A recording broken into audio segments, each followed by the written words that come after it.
Bismillahirrahmanirrahim. Assalamualaikum warahmatullahi wabarakatuh. Waalaikumsalam warahmatullahi wabarakatuh. Innal hamdalillah nahmaduhu wa nasta'inuhu wa nastaghfiruh wa na'udzu billahi min shururi anfusina wa min sayyiati a'malina. May yahdihillahu fala mudilla lahu wa may yudlil fala hadiya lahu. Asyhadu an la ilaha illallah wahdahu la syarika lahu wa asyhadu anna Muhammadan abduhu wa rasuluhu la nabiyya wa la rasula ba'dahu. Allahumma shalli ala Muhammad wa ala ali Muhammad kama shallaita ala Ibrahim wa ala ali Ibrahim wa barik ala Muhammad wa ala ali Muhammad kama barakta ala Ibrahim wa ala ali Ibrahim innaka Hamidum Majid. Qala Allah Ta'ala fil Qur'anil Karim, a'udzu billahi minasy syaithanir rajim. Ya ayyuhalladzina amanu taqullaha haqqa tuqatih wa la tamutunna illa wa antum muslimun. Summa qala ta'ala fil ukhra, ya ayyuhalladzina amanu taqullaha wa qulu qawlan sadida yuslih lakum a'malakum wa yaghfir lakum dhunubakum wa may yuti'illaha wa rasulahu faqad faza fawzan 'azima. Amma ba'du. Bapak-bapak, ibu-ibu, jamaah majelis taklim, pimpinan cabang Muhammadiyah Kecamatan Kediri yang berbahagia, marilah kita bersyukur kepada Allah Subhanahu wa Ta'ala. Pada saat ini kita berkumpul bermuajahat di tempat yang mulia ini dan pada acara yang mulia ini. Mudah-mudahan pengorbanan kita melangkahkan kaki, menjalankan kendaraan kita ke tempat ini akan menjadi bukti, akan menjadi pembela kita nanti di sisi Allah Subhanahu wa Ta'ala. Salawat dan salam semoga dilimpahkan kepada suri tauladan kita Nabi Muhammad sallallahu alaihi wasallam. Kemudian Bapak Ibu yang berbahagia, kita pun berharap kepada Allah Subhanahu wa Ta'ala dengan kita memakmurkan masjid Allah ini, mudah-mudahan juga kita akan termasuk salah satu dari 7 golongan yang akan Allah naungi di padang mahsyar, di mana tidak ada naungan lain ketika itu. Di saat matahari diletakkan di atas kepala kita kurang lebih 1 menit, sangat dekat. Mudah-mudahan pada saat itu kita akan mendapatkan keutamaan golongan orang-orang yang haknya tertambat di masjid, yang akan mendapatkan naungan dari Allah Subhanahu wa Ta'ala. Amin ya rabbal alamin. Bapak Ibu rahimani rahimakumullah. Pada kesempatan ini kita akan mencoba bersama-sama membahas tentang kiat sholat yang khusyuk. Tentu ini merupakan idaman kita semua. Kita sangat menginginkan sholat yang kita lakukan, apakah sholat sunnah ataukah sholat wajib, kita sangat menginginkan dalam keadaan khusyuk. Karena ternyata sholat yang khusyuk ini memiliki keutamaan, memiliki fadilah yang luar biasa, sebagaimana nanti akan kita bahas yang diterangkan oleh baginda kita Nabi Muhammad sallallahu alaihi wasallam. Nah, sebelum kita berbicara tentang keutamaan dan mungkin kiat-kiat ya, atau mungkin faktor-faktor penentu agar sholat kita khusyuk, maka terlebih dahulu kita akan mencoba melihat apa makna khusyuk tersebut. Jamaah yang berbahagia, khusyuk ya, berasal dari kata-kata khosya'a yang secara bahasa maknanya Pak adalah tunduk. Bisa maknanya tunduk. Apa bedanya antara khusyuk dan tunduk? Kalau khusyuk itu Pak, yang tunduk itu adalah hatinya. Sementara kalau tunduk itu adalah tubuh, ya, tubuhnya. Nah, jamaah yang berbahagia, adapun definisi tentang khusyuk banyak dijelaskan oleh para ulama,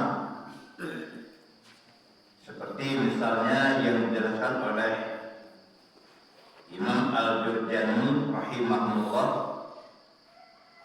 Dia mengatakan bahwa yang dikatakan khusyuk adalah tunduk pada kebenaran. Tunduk pada kebenaran. Nah, sedangkan Imam Ibnu Qayyim mengatakan bahwa yang dinamakan dengan khusyuk adalah berdirinya hati di hadapan Rabb dengan penuh ketundukan dan kerendahan. Dari beberapa definisi ini dapat kita ambil definisi yang cukup mudah kita pahami, bahwa yang dinamakan dengan khusyuk adalah kelunakan hati, ketundukan hati, kelembutan dan ketenangannya, serta kehadirannya saat mengerjakan ketaatan kepada Allah, lalu diikuti oleh seluruh organ tubuh, baik yang nampak maupun yang tidak nampak. Jadi jangan berbahagia, inti daripada khusyuk itu Pak, tunduk kepada kebenaran. Maka jangan berbahagia berarti Pak, hati yang khusyuk itu Pak bisa di luar sholat, bisa di dalam sholat. Maka orang yang terbiasa melatih hatinya ini khusyuk di luar sholat, artinya dalam kehidupan sehari-harinya Pak ya, mulai dia bangun tidur, tatkala ia melaksanakan aktivitas, sampai kemudian ia tidur kembali, ia berusaha tunduk dengan kebenaran. Berarti kondisi dirinya dalam keadaan khusyuk. Nah, maka orang yang khusyuk di luar salat, Pak, maka dia mudah-mudahan akan diberikan kemudahan untuk khusyuk ketika sholat. Nah, para hadirin yang berbahagia, maka seseorang yang terbiasa melatih diri tunduk kepada kebenaran di luar sholat, itu dicerminkan ya, misalnya ketika ia berangkat keluar rumah, dia sudah terbiasa mengucapkan doa, Bismillahirrahmanirrahim, tawakkaltu 'ala Allah, la haula wala quwwata illa billah. Di perjalanan ia berusaha semaksimal mungkin dalam kondisi yang tidak lalai dari mengingat Allah. Ketika ia bekerja pun begitu. Ketika ia bekerja mungkin dihadapkan dengan pilihan-pilihan Pak ya. Kadang-kadang pilihan-pilihan yang sesuai dengan tuntunan Allah Subhanahu wa taala. Kadang-kadang ada pilihan-pilihan yang tidak sesuai dengan ketentuan Allah Subhanahu wa taala. Maka orang yang berlatih tunduk kepada kebenaran, dia berusaha untuk memilih yang sesuai dengan Allah. Itu berarti Pak, dalam kehidupannya dia berusaha tunduk kepada kebenaran. Dan itu terjadi terus-menerus Pak. Bukan hanya satu hari, bukan hanya 2 hari, dia berusaha sama-sama mungkin. Tatkala ia jatuh, ia bangkit kembali, ia jatuh, bangkit kembali. Nah, maka orang seperti ini yang terbiasa melatih tunduk kepada kebenaran dalam kehidupannya, maka ketika ia bawa ke dalam sholat, maka hatinya diberikan kemudahan untuk menikmati kekhusyuan di dalam sholat. Nah, para hadirin rahimani rahimakumullah, di dalam Al-Quranul Karim dan di beberapa keterangan hadis Nabi Muhammad SAW disampaikan tentang beberapa keutamaan, beberapa fadilah orang-orang yang khusyuk dalam sholat. Mudah-mudahan Pak, dengan memahami keutamaannya, fadilah-fadilahnya ini semakin memotivasi kita untuk berusaha dalam keadaan khusyuk ketika kita sholat. Jamaah rahimani rahimakumullah. Yang pertama, Allah sebutkan bahwa orang-orang yang khusyuk dalam sholat ini Pak, dia akan menjadi orang yang beruntung. Dia akan menjadi orang yang beruntung. Seperti Allah Subhanahu wa taala sebutkan dalam surat Al-Mu'minun ayat 1 dan 2. Qad aflahal mu'minun alladzina hum fi sholatihim khashi'un. Sungguh beruntunglah orang-orang yang beriman, yaitu orang-orang yang khusyuk dalam sholatnya. Jadi Allah Subhanahu wa taala kabarkan bahwa orang yang khusyuk dalam sholat ini akan menjadi orang-orang yang beruntung. Mengapa ia menjadi orang-orang yang beruntung? Ia akan mendapatkan janji daripada baginda kita Nabi Muhammad SAW. Yang pertama, ia akan dihapus sebagian dosa-dosanya. Dia akan diberikan kelapangan hati. Kita lihat dalam sebuah hadis riwayat Imam Muslim. Nabi mengatakan begini, fa'in huwa qoma fasolla fahamidallaha wa asna alaihi wa majjadahu billadhi huwa lahu ahlun wa qarraba qalbuhu lillahi illa sarafa min khati'atihi kahayatihi yawma waladtuhu ummahu. Kata Nabi Pak, ketika Nabi berbicara tentang keutamaan berwudu yang sempurna, lalu Nabi melanjutkan, setelah ia berwudu dengan sempurna, lalu ia berdiri sholat. Ia memuji Allah dan menyanjung Allah, mengagungkan Allah dengan sifat yang menjadi miliknya. Wa farragha qalbuhu lillah. Ia lalu mengosongkan hatinya hanya untuk Allah. Jadi dia memfokuskan hatinya ini Pak hanya untuk Allah. Apa yang akan ia dapatkan? Illa sarafa min khati'atihi. Ya. Ia akan terbebas dari kesalahan-kesalahannya. Kahayatihi yauma waladtuhu ummahu. Sebagaimana keadaannya ketika ia di saat dilahirkan oleh ibunya. Nah ini Pak. Jadi di antara keutamaan yang disebutkan hadis ini bahwa orang yang ketika melaksanakan sholat, ia kosongkan hatinya dari berbagai macam kesibukan dunia, ia hanya persembahkan untuk Allah, maka ia akan mendapatkan keutamaan kesalahan-kesalahan ini akan dibersihkan. Sebagaimana ia dilahirkan oleh ibunya. Nah jadi jamaah yang berbahagia, ini yang dijelaskan oleh Nabi, ia akan beruntung.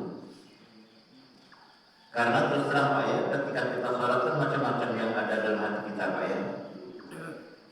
Kadang-kadang yang ada dalam hati kita ini pekerjaan rumah, pekerjaan kantor, atau mungkin misalnya keluarga, macam-macam yang berkecimpung dalam hati kita ini. Tetapi orang yang berusaha untuk khusyuk, ia berusaha mengosongkan dari hal-hal yang sifatnya duniawi. Dia berusaha.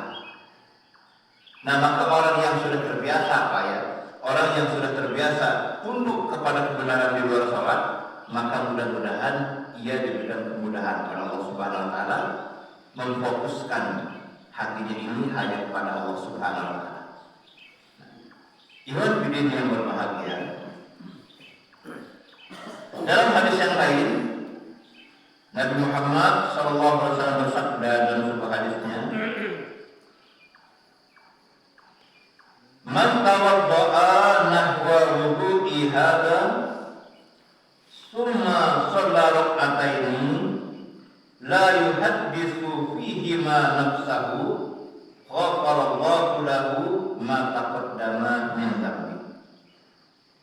Siapa saja yang berwudu seperti wudu ini, kata Rasul, kemudian ia sholat 2 rakaat, di mana ia tidak bicara pada dirinya dalam 2 rakaat tersebut, maka Allah akan mengampuni dosa-dosanya yang telah lewat.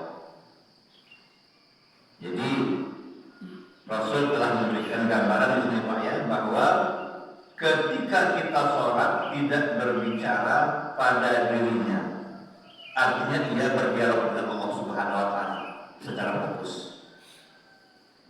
Ya. Rupanya ada orang yang sholat, tetapi ketika ia sholat ia berbicara dengan dirinya sendiri. Ya, bisikan-bisikan hatinya muncul. Contoh misalnya Pak ya, ketika kita sholat Pak, pernah nggak mengalami begini Pak? Kita pernah kehilangan kunci motor, misal Pak ya. Sudah 1 minggu nggak kita temukan kunci motor itu di mana? Kapan kira-kira ketemunya Pak? Ketika sholat, ya muncul ya bayangan, oh rupanya kunci motor saya ini di lemari muncul. Kemudian kita layani Pak, obrolan hati kita layani, Maka jangan heran ada orang yang lupa rakaat. Ada yang lupa rakaat, ada yang lupa bacaan. Kenapa?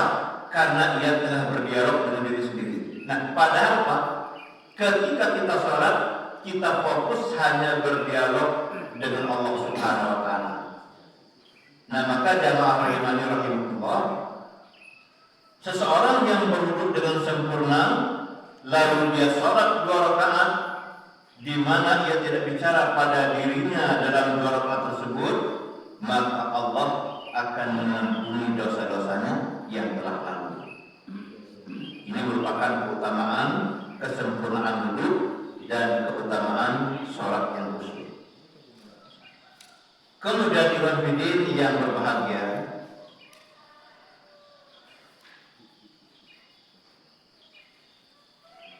khusyuk dan tawadhu kepada Allah, ternyata ini merupakan salah satu wasilah, salah satu asbab dimasukkannya seseorang itu ke dalam jannah. Ya, kita lihat firman Allah Subhanahu Wa Taala yang terdapat dalam surat Hud ayat yang ke-23. A'udzubillahi minasyaitonir rajim. Innal ladzina amanu wa 'amilus shalihati wa akhbatu ila rabbihim ulaika ashabul jannah hum fiha khalidun.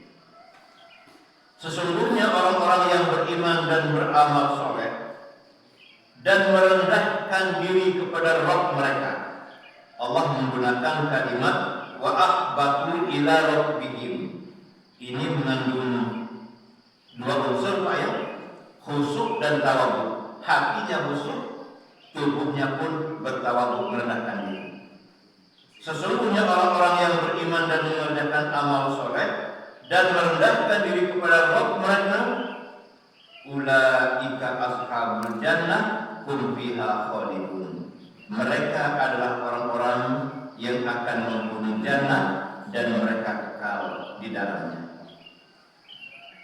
Jadi jamaah rahimani rahimahullah, Itu beberapa keutamaan orang-orang yang khusyuk dalam sholat. Ya, banyak sekali keutamaan yang dijelaskan Allah dan Rasul dalam hadisnya. Kemudian ada lagi misalnya di dalam surat Al-Anfal ayat yang kedua, di mana Allah Subhanahu wa taala berfirman, "A'udzubillahi minasyaitonir rajim. Innamal mu'minuna alladziina idza dzukirallahu wajilat qulubuhum wa idza tuliyat 'alaihim ayatuhu zadatkum iman." Sesungguhnya orang-orang yang beriman adalah mereka yang apabila disebut nama Allah gemetar hati mereka. Kenapa bisa gemetar, Pak? Karena hati khusyuk.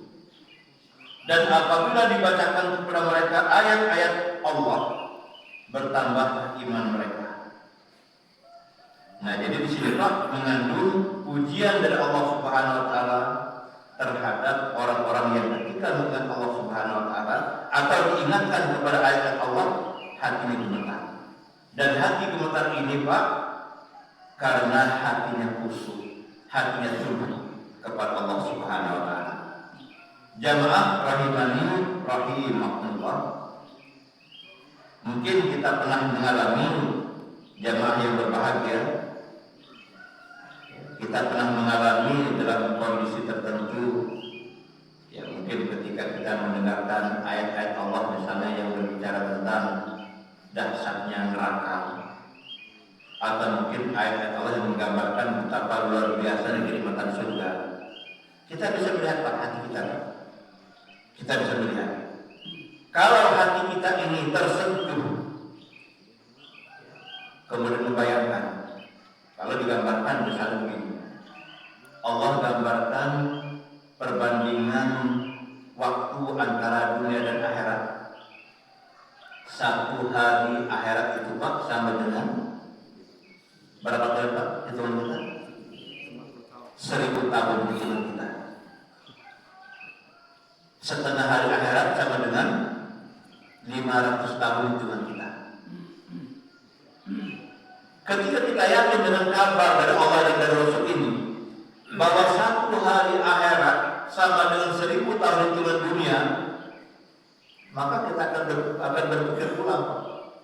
Kita akan berpikir ulang, akan berhitung-hitung kalau kita ingin melanggar satu dosa. Kan ada orang yang meremehkan ya.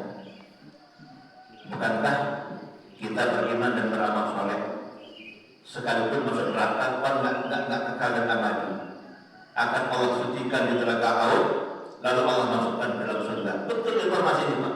Tetapi bagi orang-orang yang takut dengan siksa Allah, bagi orang-orang yang takut dengan siksa Allah, dia akan berhitung berkali-kali. Tak kala ada kesempatan berbuat dosa karena takut akan ancaman Allah Subhanahu wa taala. Nah, kita menunjukkan Pak hati kita busuk Pak. Kita melihat misalnya ya, kita lagi membakar api misalnya di rumah ya, mungkin membakar sampah. Kita membakar sampah saja Bu ya, dari jauh kita Pak. Ya begitu api sudah membesar kita menjauh. Kenapa? Karena panas. Nah orang yang hatinya khusyuk dia membayangkan dengan panas cuaca yang seperti ini Pak, kita telah kehausan luar biasa, begini minum. Padahal panasnya baru tidak seberapa. Kita bayangkan bagaimana panasnya padang masyhar, bagaimana panasnya api neraka yang berlipat-lipat daripada panasnya api dunia. Maka dia akan wakil Allah benar. Dia berusaha semaksimal mungkin dan berdoa kepada Allah Subhanahu wa taala untuk terhindar dari api neraka. Ini tanda hati khusyuk. Tapi kalau orang hati yang tidak khusyuk, dia tidak peduli. Segala sesuatunya itu diukur hanya dengan kacamata dunia. Nah, jadi jangan berbahagia. Itu merupakan dampak daripada hati yang khusyuk. Apakah khusyuk di luar sholat, apakah khusyuk di dalam sholat, akan muncul kepekaan terhadap perbuatan-perbuatan dosa. Dia takut akan ancaman Allah Subhanahu wa taala. Nah, Jamaah rahimani rahimakumullah, ada beberapa faktor yang bisa menjadi penentu, ya, faktor yang bisa menjadi penentu sholat yang khusyuk. Yang ini hendaknya kita miliki, Pak. Ya, mudah-mudahan kita semua sudah kita miliki semua poin-poin ini, dan mudah-mudahan dapat kita istiqomahkan dalam kehidupan kita. Yang pertama, jamaah rahimani rahimullah, faktor utama adalah ikhlas dalam beramal. Ikhlas ketika kita sholat. Apa ada orang yang sholat ikhlas? Banyak, Pak. Sekarang di musim, Pak, lagi tren ya. Yang tadinya jarang ke masjid, mulai ke masjid, ya. Ketika dia sholat minta di video, ya, macam-macam tujuannya, Pak, ya. Mungkin untuk mengejar jabatan, ya, mungkin untuk cari perhatian masyarakat banyak, ya. Boleh bermunculan, Pak. Kita lihat foto-foto yang di pohon-pohon itu, Pak, ya, sudah pada bermunculan. Ada yang manggul padi, macam-macam, ya. Ada yang foto di depan Ka'bah, bahkan ada yang memvideokan dia lagi sholat, seperti itu. Ternyata ada, Pak. Maka wajar kalau ada ancaman Allah Subhanahu Wa Taala, fawaidul lil musallin. Ternyata ada orang yang riya dengan sholatnya, dan orang yang akan memperoleh kekhusyuan dalam sholat, faktor penentunya adalah ia ikhlas karena Allah. Artinya motif ia menunaikan sholat sama sekali bukan perkara duniawi, tetapi ia melaksanakan demi mencari wajah Allah yang maha tinggi, karena mencintainya, karena takut akan azabnya, serta mengharapkan ampunan serta pahalanya. Maka para hadirin berbahagia, itu perlu waspada, Pak. Kadang-kadang ada, ya, ada seseorang itu yang rajin sholat duha, tapi niatnya tercampur. Dia rajin sholat duha biar dagangnya lancar. Ada yang begitu, Pak. Ini waspada nih, Pak. Ada yang rajin sholat tahajud, katanya biar sehat, biar dia diangkat derajatnya oleh Allah Subhanahu Wa Taala. Nah, ini waspada, Pak. Ini bisikan-bisikan yang masuk, Pak, ya. Bisikan-bisikan yang masuk ke dalam hati kita, yang dikhawatirkan akan menyimpangkan niat kita. Oh, ini kenapa, ya? Dagangan saya sepi, jangan-jangan karena jarang sholat duha. Nah, gitu, Pak, ya. Ada orang yang punya persepsi seperti itu. Padahal jangan berbahagia kalau kita berbicara hati yang ada niat dalam hati kita, Pak. Niat kita hanya satu, lillahi ta'ala, semata-mata karena Allah. Dan persoalan mungkin, ya, Allah memberikan kemudahan rezeki, Allah memberikan kesehatan misalnya, ya, atau mungkin Allah memberikan kelapangan jiwa, maka itu merupakan buahnya, Pak. Merupakan buahnya. Tetapi ketika kita berbicara niat, maka kalau di dalam sholat, ya, dalam doa kita, inna sholati wa nusuki wa mahyaya wa mamati lillahi rabbil alamin. Sesungguhnya sholatku, ibadahku, hidup dan matiku hanya untuk Allah Subhanahu Wa Taala. Nah, ini, Pak. Maka ini perlu kita waspada, Pak. Kadang-kadang ada, ya, masuk, ya, salah dalam niat, ya, untuk keduniaan. Nah, maka orang yang khusyuk, insya Allah dengan faktor penentu yaitu ikhlas, mudah-mudahan akan ia peroleh.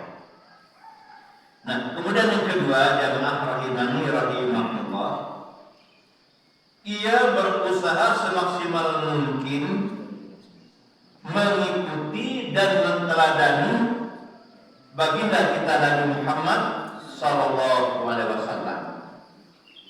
Ia berusaha menteladani. Maka kalau di dalam firman Allah Subhanahu Wa Taala dalam surat Ali Imran ayat yang ke-31, Pak, ya. Qul in kuntum tuhibbunallah fattabi'uni yuhibbukumullah wa yaghfir lakum dzunubakum. Katakanlah, hai Muhammad, jika kalian betul-betul mencintai Allah, fattabi'uni, maka ikuti aku, ikuti Rasul. Apa yang akan dapatkan? Yuhibbukumullah wa yaghfir lakum dzunubakum. Niscaya Allah akan mencintai kalian dan Allah akan mengampuni dosa-dosa kalian. Nah, maka jamaah rahimani rahimahullah, usaha kita untuk meneladani Rasul dalam segala aspek kehidupan Pak, ini tentu. Apalagi kita berusaha meneladani Rasul di dalam kaifiyat salat. Di dalam kaifiyat salat. Mungkin kalau dalam kualitas salat Pak nggak ketiru kita Pak. Ya nggak ketiru dalam hal kualitas. Contoh begini Pak ya. Kalau Rasul itu salat tahajud Pak, itu 11 rakaat sama dengan kita ya. 8 tahajud, 3 witir, sama sama kita. Secara jumlah. Tetapi secara kualitas jauh Pak. Rasul rakaat pertama membaca Al-Baqarah. Kita Al-Baqarah juga dibaca pakai ayat kursi. Ya kan begitu kan? Rasul Al-Baqarah dari Alif Lam Mim sampai Fansurna 'alal qawmil kafirin. Rakaat kedua Ali Imran. Maka ketika beliau salat di sepertiga malam terakhir menjelang subuh baru selesai witirnya. Belum salat wajibnya Pak ya, belum salat wajibnya. Nah maka kalau berbicara masalah kualitas kita tidak ketiru Pak, kita nggak bisa tiru Rasul. Tetapi dalam hal kaifiyah kita bisa, dalam kaifiyah, dalam cara kita bisa tiru Rasul. Misalnya mulai daripada berdiri lurus, bagaimana posisi kaki lurus menghadap kiblat, ketika takbiratul ihram bukan begini, tapi tangan kita terbuka, ya rapat begini menghadap kiblat juga misalnya. Kemudian ketika kita ruku, ya kalau kita kondisi lagi sehat Pak ya, ruku dengan sempurna, jangan buru-buru, iktidal. Ya kecuali kalau kita sudah punya ada keluhan, kayak rukunya nggak bisa sempurna lagi, itu lain ceritanya Pak ya. Kalau dipaksa bisa cedera misalnya. Kalau kita sujud dengan 7 titik yang harus menempel di tempat sujud, nah, kita berusaha semaksimal mungkin. Termasuk jamaah yang berbahagia, kita menteladani Rasul, di mana beliau mengatakan bahwa kita menyimak muadzin Pak. Ya, ketika azan dengan berkumandang, kita lagi menunggu sholat, kita disunahkan untuk menyimak muadzin. Allahu Akbar, Allahu Akbar, kita tiru. Asyhadu an la ilaha illallah, kita tiru juga. Terus sampai terakhir. Ini menentukan Pak, menentukan. Kenapa Pak? Ketika kita belum sholat saja, kita sudah dalam kondisi ingat Allah Subhanahu wa Ta'ala. Nah, kita berusaha meneladani dan mengikuti baginda kita Nabi Muhammad SAW, terutama untuk kaifiyat sholat. Nah, ada terkadang Pak ya, ketika seseorang itu sholat, dia tergesa-gesa misalnya, dia tergesa-gesa. Atau mungkin ketika dia sholat ini Pak, dalam kondisi cuaca yang sangat panas, atau mungkin kondisi yang sangat lapar, maka berpengaruh terhadap khusyuan Pak. Maka kalau kita dalam kondisi yang sangat panas, maka sebaiknya kita menunggu cuaca agak redup sedikit, kemudian baru kita kerjakan. Tapi sekali-kali Pak, ya sekali-kali, jangan kebiasaan. Ini sudah tahu mau zuhur masih nyangkol. Nah ini kan cari masalah nih Pak. Udah mau zuhur masih nyangkol, atau mungkin masih cuci mobil. 5 menit lagi azan asar berkumandang, masih cuci mobil. Begitu azan selesai, dia ngos-ngosan sholat, maka dia kepanasan. Ini namanya cari masalah Pak ya. Artinya dalam kondisi tertentu, cuaca panas, ya badan sangat capek, maka kita boleh menunda sejenak. Kenapa Pak? Untuk menghadirkan kekhusyuan ketika kita sholat, termasuk ketika lapar. Cuma kadang-kadang disengaja, itu seperti di kantor kami itu ya. Tahu jam 12 kurang seperempat, dipersilahkan makan. Dan itu rata-rata tiap hari. Bukan, kita kasih masukan. Nanti aja, kecuali kalau setelah 12 sekalian atau mungkin setelah zuhur sekalian. Ketika dalam kondisi tertentu perut kita sangat lapar, makanan sudah siap, maka kita boleh untuk menunda sejenak sholat ini, menghilangkan rasa lapar dulu, baru sholat. Sekali-kali Pak, sekali-kali kondisional. Nah ini, itu diperlukan. Saking pentingnya menghadirkan kekhusyuan ketika kita sholat.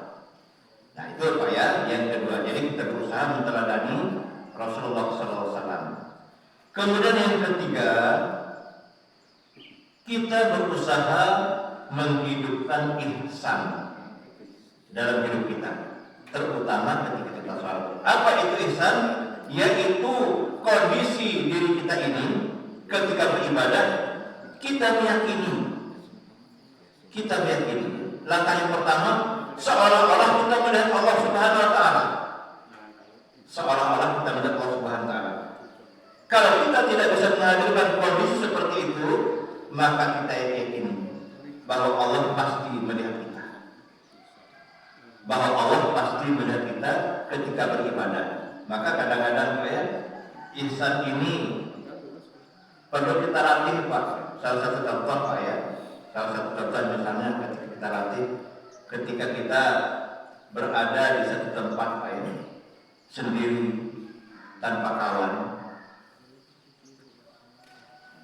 kita berlatih. Walaupun hanya sendiri, maka Allah pasti melihat saya. Ketika kita berdua misalnya Pak, kalau lagi rapat-rapat ya, lagi rapat kadang-kadang yang mungkin rapat tertutup ya, rapat tertutup. Kadang-kadang mungkin ada pembicaraan yang kurang baik misalnya. Kita boleh kita sampaikan, ingat Mas, ingat Pak, walaupun kita hanya berdua, Allah melihat kita. Ini cara melatih kita untuk ihsan. Atau mungkin misalnya Pak ya, ketika kita misalnya tengah membuka-buka HP ya, ada pandangan-pandangan yang mengandung dosa misalnya, cepat kita alihkan. Kita yakini, sekalipun istri kita tidak melihat, sekalipun keluarga kita tidak melihat, Allah melihat kita. Nah, ketika kita melatih ini, maka ketika kita bawa di dalam sholat, maka itu lebih mudah. Kita beribadah seakan-akan melihat Allah, sekalipun kita tidak bisa menghadirkan seperti itu, tetapi kita yakin Allah pasti melihat kita. Ihsan. Nah, iman bidin yang berbahagia, ihsan ini merupakan pokok dari seluruh amalan hati. Sebab ia pasti akan melahirkan rasa malu, pengagungan, penghormatan, takut dan cinta, serta tawakal kepada Allah Subhanahu wa Ta'ala. Ia akan memutus rasa was-was Pak. Jadi ihsan ini Pak akan memutus rasa was-was dan bisikan jiwa, serta akan memfokuskan hati dan keinginan hanya kepada Allah Subhanahu wa Ta'ala. Maka kedekatan seseorang itu Pak ketika sholat itu Pak tergantung rasa ihsannya ini. Semakin tinggi keyakinannya Allah melihat dia, maka dia semakin khusyuk. Nah ini. Iwan bidin rahimani rahimahullah. Kemudian yang keempat, ia mengakui karunia Allah Subhanahu wa Ta'ala. Artinya, ia mempersaksikan bahwa seluruh karunia hanya milik Allah. Maka jamaah yang berbahagia, contoh Pak ya, kita bisa hadir di majelis ini, melaksanakan sholat subuh, itu bukan karena kita kuat Pak, bukan Pak. Yakin gak Pak? Coba Pak sekarang Pak ya, kalau kita cek Pak ya, banyak kawan-kawan kita atau mungkin tetangga-tetangga kita, badannya mungkin lebih perkasa, umurnya lebih muda, tapi untuk melangkahkan ke masjid dia tak sanggup. Jadi kita mampu melaksanakan sholat, itu bukan karena kita gagah perkasa bukan, tetapi ini merupakan karunia dari Allah Subhanahu wa taala. Allah telah memilih seseorang untuk tegak di hadapan Allah Subhanahu wa taala. Kita akui ini merupakan karunia Allah Subhanahu wa taala. Maka di dalam surat Al-Hujurat ayat yang ke-17 Allah berfirman, "A'udzubillahi minasyaitonir rajim. Yamununa 'alaika an aslamu. Qul la tamunnu 'ala islamakum, balillahu yamunnu 'alaikum an hadakum lil imani in kuntum sholihin." Mereka telah merasa memberi nikmat kepadamu dengan keislaman mereka. Katakanlah, hai Muhammad, janganlah kamu merasa telah memberi nikmat kepadaku dengan keislamanmu. Sebenarnya Allah dialah yang melimpahkan nikmat kepadamu dengan menunjuki kamu kepada keimanan, jika kamu adalah orang-orang yang benar. Nah, jadi jamaah yang berbahagia, Allah lah yang menjadikan seseorang itu muslim, Allah lah menjadikan seseorang itu taat, Allah lah yang menjadikan seseorang itu bertakwa kepada Allah Subhanahu wa taala. Maka jamaah yang berbahagia, Nabi Ibrahim Khalilullah pernah berdoa kepada Allah Subhanahu wa taala, Rabbana waj'alna muslimaini lak wa min dzurriyyatina ummatan muslimatan lak.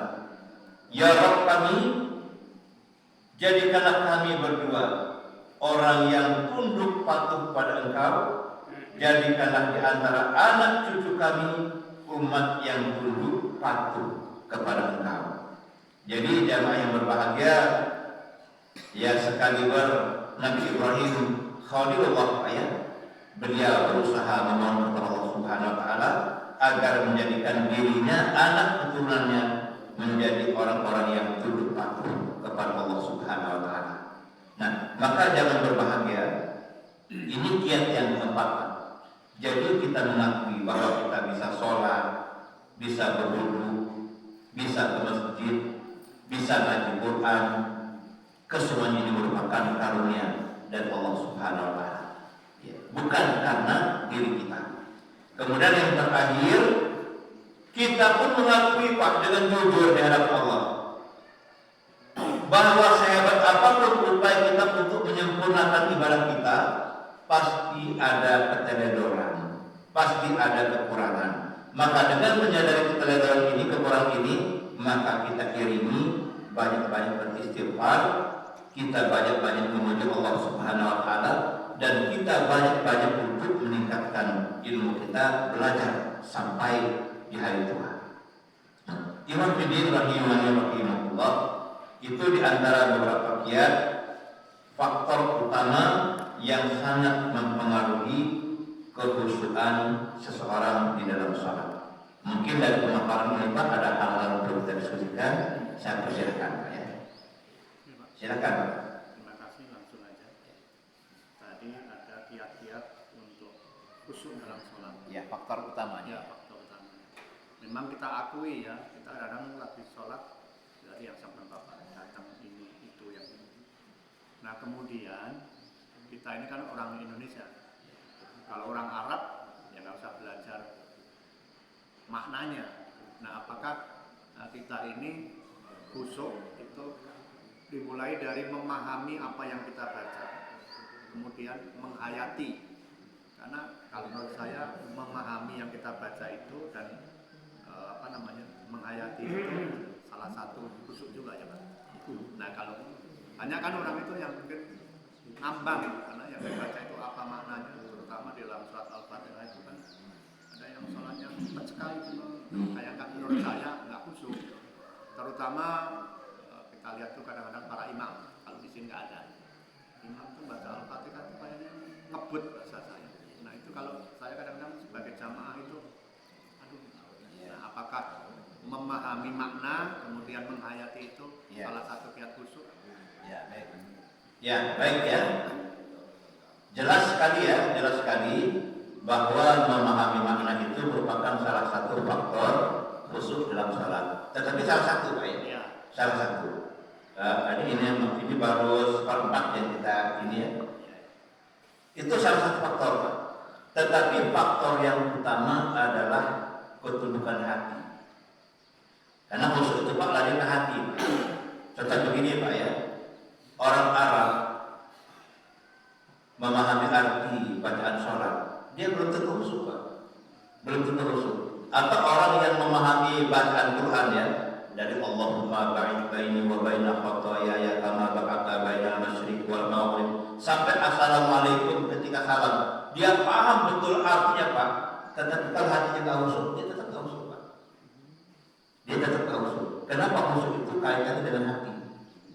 Nah, tetapi memahami arti ini salah satu yang bisa membuat khusyuk betul.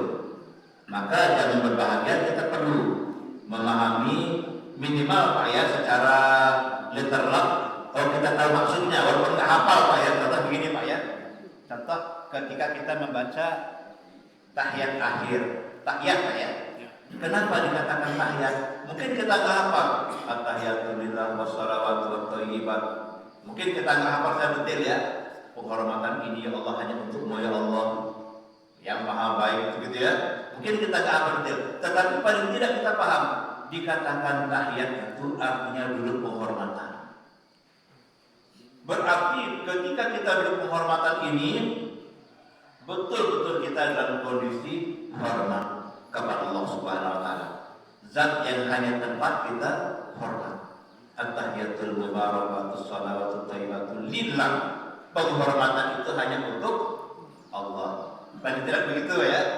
Assalamualaikum ayuhan nabi wa rahmatullahi wabarakatuh. Terus, nah, ketika kita tahu maksudnya, itu pengaruh Pak sama Pak. Contoh begini misalnya ketika kita membaca duduk antara dua sujud, kalau kita mau membaca yang singkat, misalnya Rabbil firli, ampunkan dosaku ya Allah, ampunkan dosaku ya Allah, misalnya kan, atau mungkin Rabbil firli warhamni wajburni warfaqni warzuqni wahdini wa'afini.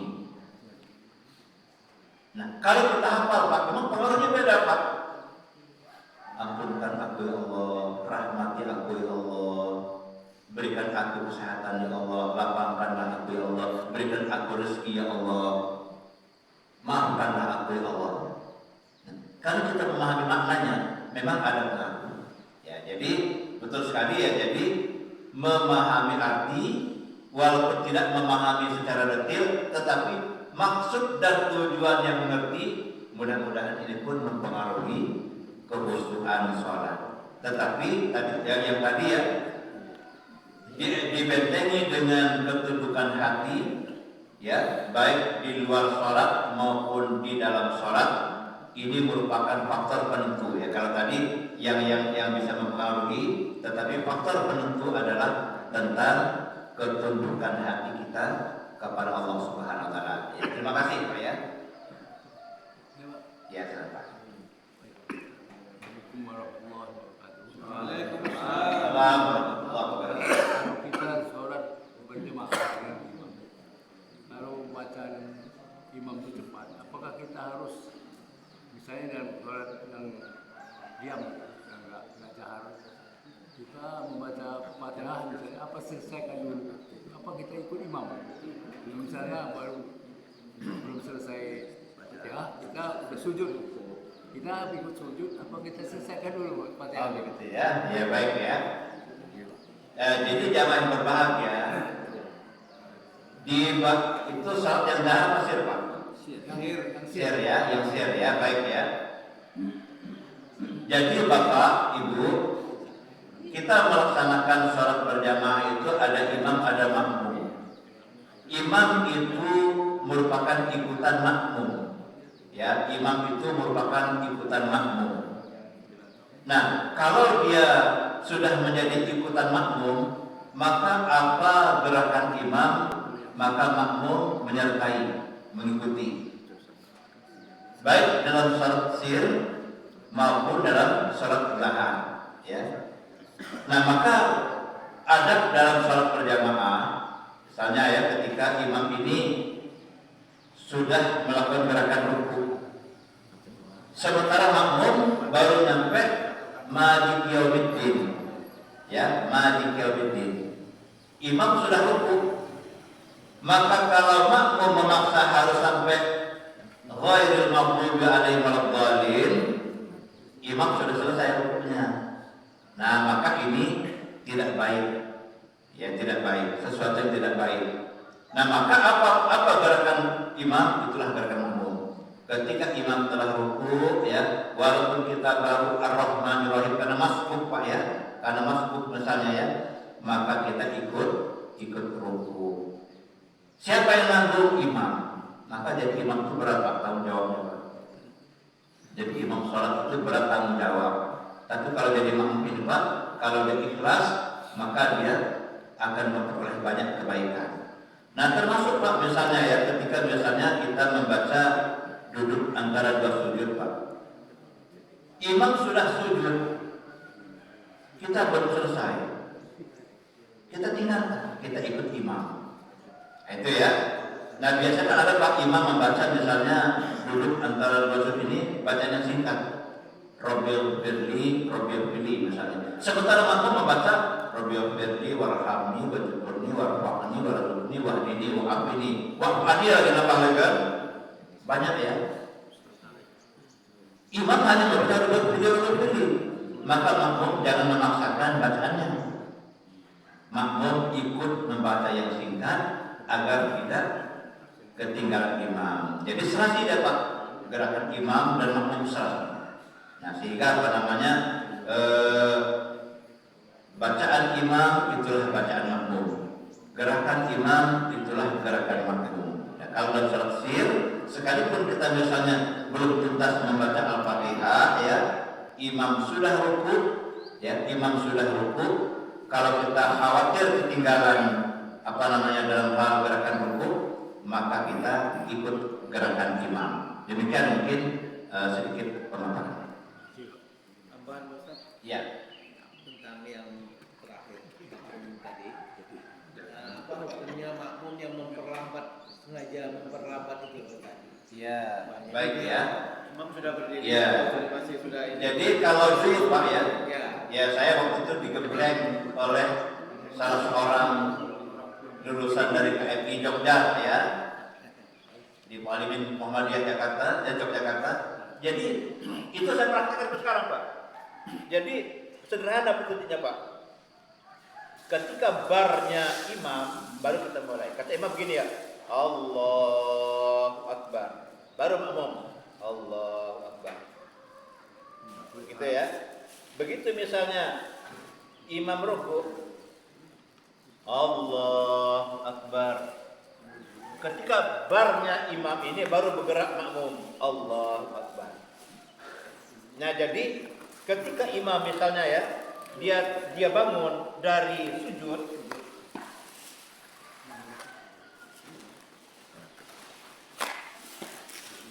Allahu Akbar. Maka ketika barnya imam ini baru bergerak makmum, bar. Nah, jadi kondisi seperti itu bukan kondisi memperlambat ya, tetapi kondisi agar tidak menyamai imam, apalagi sampai melebihi atau lebih cepat dari imam. Nah, begitu. Tapi kalau dia memperlambat, kata begini, imam sudah tahiyat akhir. Nah, imam sudah tahiyat akhir. Dia sujudnya dilamain, rupanya dia doa Bang. Doanya panjang lagi, saya istighfar lagi, Allahumma anta rabbi la ilaha illa anta rabbani, begitu kan? Begitu imam sudah asyhadu alla, baru dia duduk. Nah, ini enggak boleh.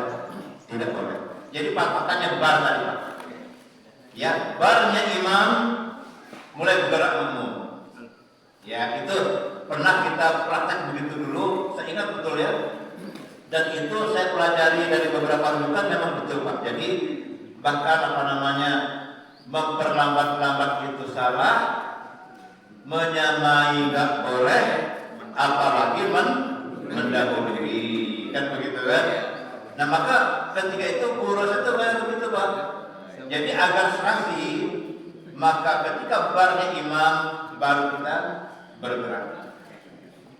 Ya, demikian Pak ya. Wallahu a'lam bishawab. Nyambung Pak, nyambung. Ya. Karena ini masih kaitannya. Nah untuk imam itu kan ada yang bacanya yang pendek, Allahu Akbar, padahal rakaat kedua. Tapi ada yang agak panjang ya kita Allah untuk bedakan rakaat kedua dan rakaat ke misalnya ke tiga. Nah yang benar apa? Yang pendek tadi Allahu Akbar langsung naik apa? Allah naik. Ya, baik ya. Ini kalau kita praktekkan Pak ya. Ya. Kita praktekkan. Kalau kita melihat dari sisi tajwid ya, Allah itu kan bisa 2, bisa 4 ya. Allah itu bisa 2, bisa 4 ya. Nah maka teknisnya biasanya yang menjadi kelainan Pak ketika bangun ya, bangun dari sujud.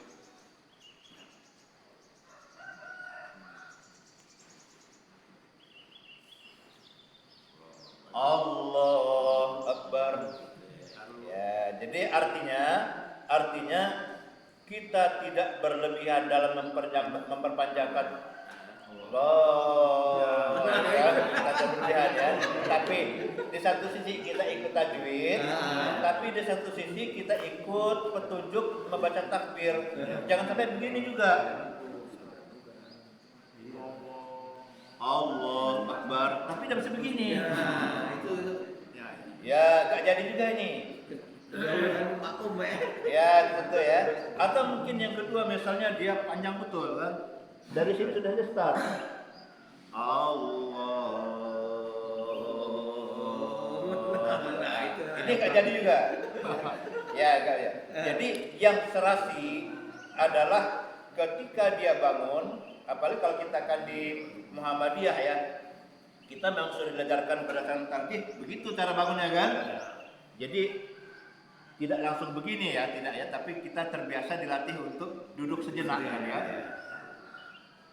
Nah. Allah Akbar. Nah itu yang insya Allah mendekati benar.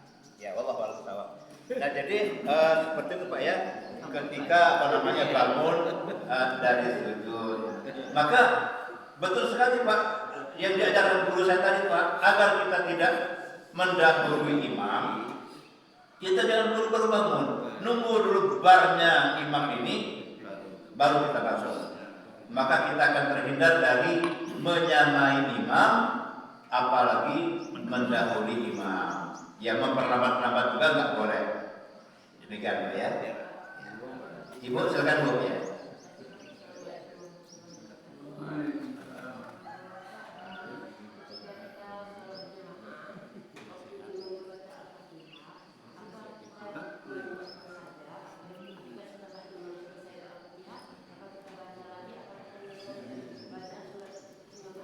Oh gitu ya. Jadi kalau kita selalu berjamaah ya, apakah kita ikut bacaan imam, ataukah kita ketika imam baca surat kita baca lagi gitu ya?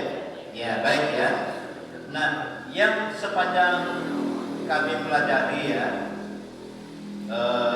dari guru-guru kami ya, bahwa idza qara'tal Qur'an fastami'u lahu, maka apabila dibacakan Al-Qur'an simaklah, ya simak ya. Yang kedua, kembali ke hadis tadi, imam itu adalah untuk diikuti. Nah maka ketika sholat jahar ya, seperti sholat subuh, maghrib dan isya, ketika imam membaca al-fatihah dan membaca surat, maka kita amalkan firman Allah di fastabiqu lahu, kita simak. Ya, kita dengar, kita simak agar kita mendapatkan rahmat Allah. Nah, kalau sholat sir, maka makmum ikut membaca. Ya, ikut membaca. Namanya sholat sir ya, sholat sir zuhur atau mungkin asar. Tapi kalau sholat asar yang jahar, subuh, maghrib, isya, bacaan imam kita simak al-fatihah dan suratnya. Kita tidak perlu lagi mengulang al-fatihah ketika imam membaca surat. Ya, kita tidak perlu lagi. Kenapa? Karena bacaan imam itulah bacaan makmum. Demikian ya. Udah masuk surah Pak ya? Ya, demikian mungkin pertemuan kita pada kesempatan pagi ini. Mudah-mudahan pada pertemuan akan datang akan kita lanjutkan tentang kiat-kiat khusyuk dalam salat ini. Tadi baru poin kepada definisi salat khusyuk. Kemudian yang kedua, faktor-faktor utama yang akan mempengaruhi kekhusyukan dalam salat. Demikian, mudah-mudahan bermanfaat.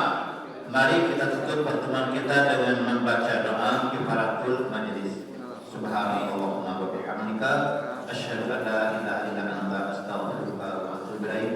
Wassalamualaikum warahmatullahi wabarakatuh.